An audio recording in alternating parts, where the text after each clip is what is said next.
Hi and welcome to the Riders Lounge podcast. I'm your host for this series, Steve Sommerfeld, and we are supported by Rothaus, Ten and Zeppler. There you go, that was quick. I'm just going to get straight into this one. We've just gotten home from the Night of the Jumps in Mannheim, Germany. It was unbelievable. So much went down. It was one of the bigger rider lineups we've had at Night of the Jumps in a long time, and especially for the world team with David Ronaldo, Luke Ackerman and Harry Bink going into one team.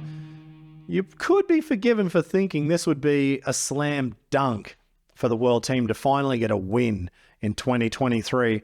But unfortunately, old Harry, well, he is a wizard, but it sounds like somebody's cursed him and he didn't get through to start the competition this time. He had a huge crash on the double backflip in training. Actually, before we get into this too much, if you want to know the results, head on over to the Night of the Jumps podcast. It's on YouTube, Spotify, Google, and Apple Podcasts, everywhere else. That's for all the wrap up, the results and all that sort of stuff. On this one, we're going to talk about some of the actual topics inside of the event. I'm not going to worry too much about points. So Harry Bink, he was coming back after that huge crash that we saw from him in Munich when he went for the backflip one-handed knack. The bike unfortunately bogged on him on the ramp. He had that huge crash, if you don't remember, and he wanted to come back. This was an event all about redemption for Harry. And 6 days before, he was definitely working on it. He went to X Games Japan. He'd been working on X Games Japan, and he told me he was working on something for Night of the Jumps for both events. Turned up in Japan. They jacked the super kicker up with about 10 pieces of plywood, maybe more. That super kicker was huge. We saw a double backflip, one-handed knack. Same trick that I said he had to crash on Munich, only this time he was doing it in a double backflip. And it's actually called a McFritz that we found out as I was doing a podcast with Clint Esposito. That was what it was called. And actually Mike Metzger invented it a long, long time ago. And thank you very much to John Matthews for cluing us up on the trick name, because I remember the McFritz. I just didn't remember it was a one-handed knack. I remember the name, didn't remember the trick. So thank you very much for that. So Harry ended up getting a bronze medal at that one behind Jacko Strong and Rob Adelberg, who both did the front flip no-hander. And that came with its own amount of controversy. And I'm sure you've probably already seen that. If you haven't, tune into the other podcast where we were talking about it. So Harry was feeling good. He flew in from Japan. He had a day to get over the jet lag. We went for a little bit of a bike ride around Mannheim, just to, settle things and just get ready for a big event. As he went into the training session though, jumping the Night of the Jump super kicker, which was on flat ground, not lifted on 10 to 15 pieces of plywood, obviously Harry had to get used to what a regular super kicker felt like. And after the crash, he actually said it felt pretty damn poppy. He felt like he had a good eye and a good feel for how much height he was getting, how much drop he was getting. So as he went for the double backy, he pulls super hard on the first one and he spotted the landing halfway through the rotation and realized, yep, everything's good. I'm going to slow this one down and come in and just grease the landing. Unfortunately, he slowed it down just a little bit too much. Landed on the front wheel, and instead of the back wheel rotating around, it just stopped and threw him into a front flip, smacked him. And he even said that even as the front wheel was touching down, he thought for sure the back wheel would just follow. So he was very surprised. He was a little bit flabbergasted at the end of that double backy and the crash, and he just couldn't understand what had happened. One of our guys from Big Airbag, Kurt Vink, he was there. Actually, he had the video footage. Nobody else had the footage. Luckily, Kurt had it. We watched it over and over and over, and you could see the first rotation. He pinged off the ramp nicely, stood up, slowed it down for the second, and it was just too much. So Harry decided after he rang his bell, he went back to the hotel. He just wanted to rest this one off, see if he could stay there until the last minute and then come to the arena and do the competition. He wasn't feeling good. I spoke to him while he was at the hotel and he said he was just having a bit of a nap and just trying to rest up. And then he even sent a couple of messages asking how many tricks or how many jumps are in the run. Okay, that's a good sign. Then he sent through a trick list of what he was planning on doing. I'm like, okay, Harry's feeling good. And then about 30 minutes later, he said, oh no, as he stood up, he just wasn't feeling great. So he decided it was just the smarter option, and I completely agree with him to ditch this one, let it go, and just come back strong for the next one. There's no point risking riding when you're not 100%, and especially in Mannheim, this is the smallest arena or one of the smallest arenas at Night of the Jumps, only 69.5 meters long. There is no room for run-up. There is barely any room for the jump, and there's hardly any room when you land before you're in the wall. So to ride in Mannheim, you have to be at 100%, and if you're not, man, it could have been way worse. So Harry decided to miss this event. On the other side of that, we have a replacement rider who comes to every Freestyle of Nations event. And for the last couple of events, we had Pepa Aron from the Czech Republic. He rides a lot with Filip Podmol, Matej Čezák, Peter Pilat, all of those guys. We've seen him riding at Night of the Jumps. This was his third time being a reserve rider, and he's got the skills. Yeah, he actually has the skills to do the job. He's only a young kid. He's built like a beanpole, but he's got a really nice Cordova backflip, actually. And on a very tight course, I was watching him in training because I thought this is going to be interesting. We've seen him at two big courses before, and he handled them perfectly. And I wondered how the shorter in-runs and everything would work. He greased it. Perfect. Cordova backflips, not a problem. Working on his super flips and indies, no worries at all. When Harry had the crash, then Pepa Aron was subbed in to the world team, and he took it. Man, he rolled out there and he was going to throw down. Unfortunately, he landed off the third or fourth trick in his run, knocked it down into first gear, which you do, sometimes you do.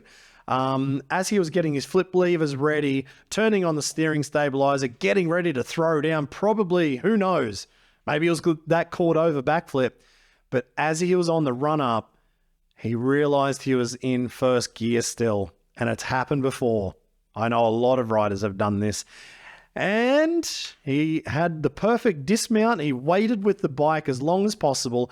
And then at the last second, he pushed the bike away, jumped forward, managed to make the safety deck on top of that big airbag. He bounced on top. The bike bounced backwards. There were pieces of motorbike flying everywhere. That YZ250 was going to get turned into, I don't know, trash. Actually, it didn't. It was okay. It handled it. Only the subframe was broken and, I don't know, some other bits and pieces flew off. So he managed to get away. So we've had Harry Bink's huge crash. He managed to get up and walk it off. Pepa Aron had a huge crash. He managed to get up and walk it off. That is awesome. That is so much better than having two riders in a hospital room sitting side by side. So, yeah, what more can you say? We've just seen two riders have huge crashes. They walked away and they will live to see another day.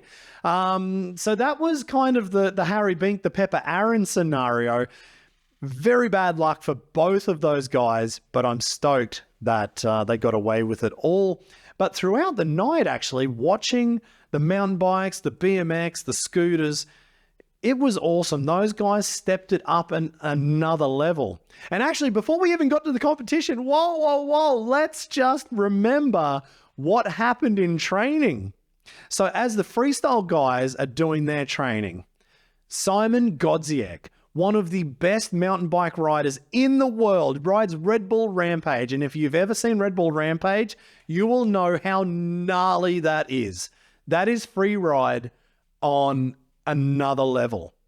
So Simon Godziak, he's been asking for probably about a year if he could come and just ride training. He came this time. He brought his YZ250.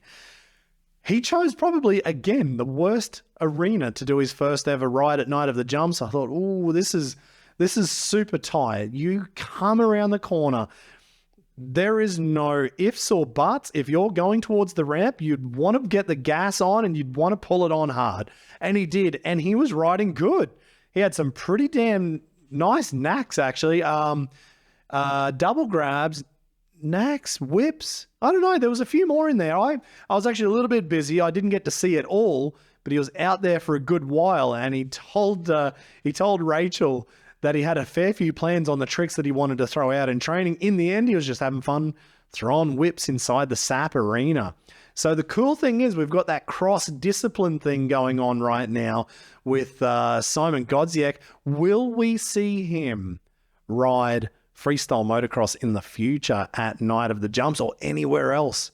I think you will, because he's actually been building his park in Poland.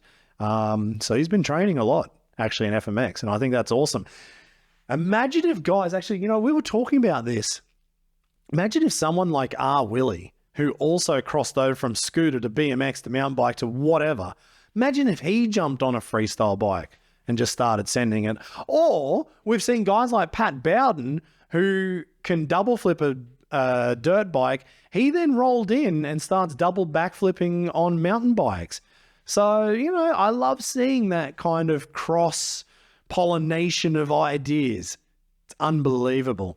The competition throughout the night, though, it went really well. What were the big standouts? Actually, the big standout for me was Danny Torres. Now, there is a guy who has come back to Night of the Jumps.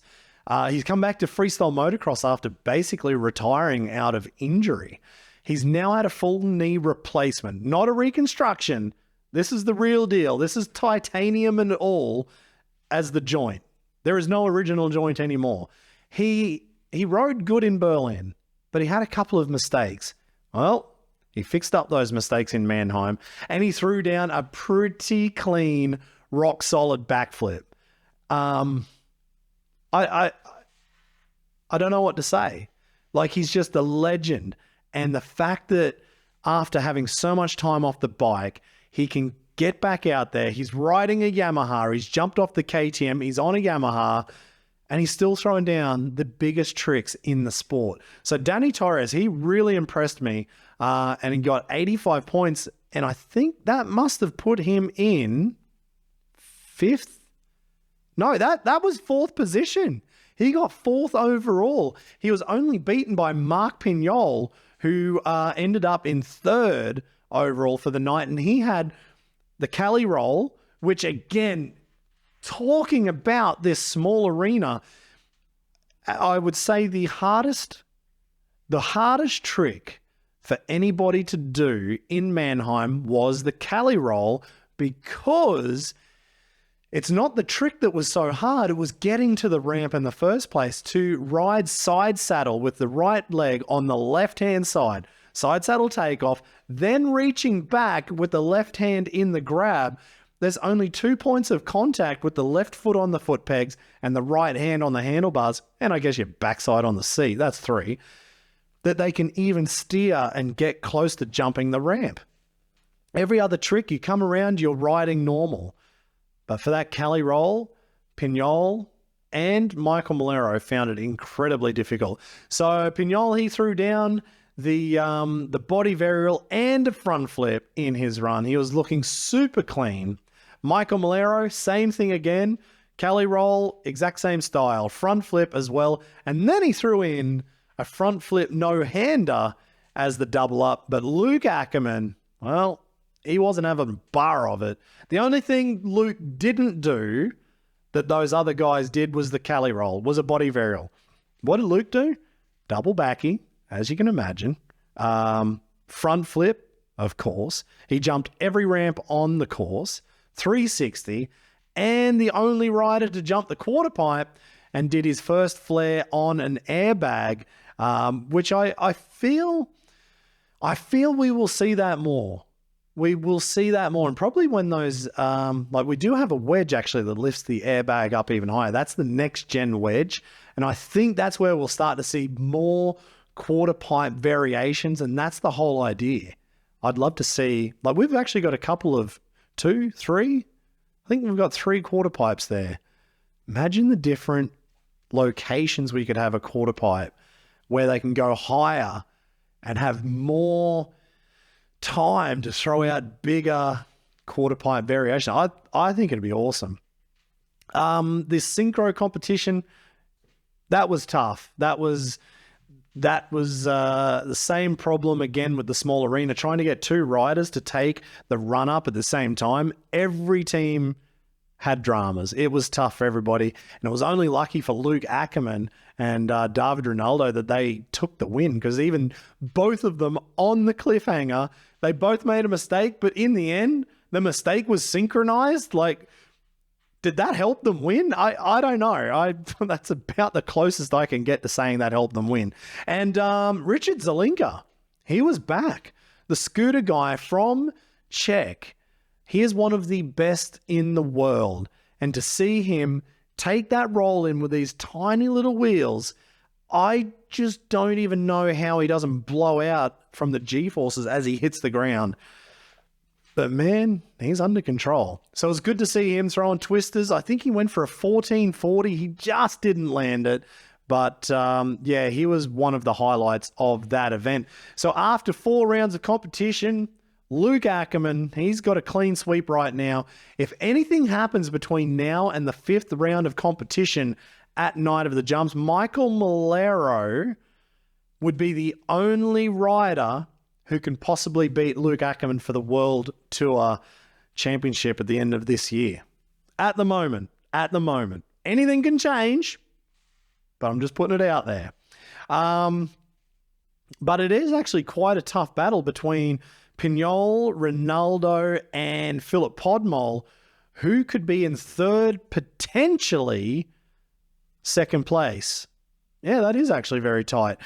52 to 48 to 44 points. There's not much separating those guys after 4 rounds of competition. So there you have it. That's Night of the Jump so far. We've got one more round. That's in Zurich on September 9th for the Freestyle of Nations. It looks like we might have a few more rounds as well overseas. We could be heading to South America. We could be heading to Asia. We could be heading to the Middle East. And there may be Africa on the cards as well. Who knows? There might be an Australian round in there. Keep your eyes peeled. We will have more information. That will be on nightofthejumps.com. I'll have some information here as well on the Riders Lounge podcast, where we do everything from Night of the Jumps, X Games, Nitro World Games, MOD, X Pilots, X Games. I already said X Games. Who else has got an X in it?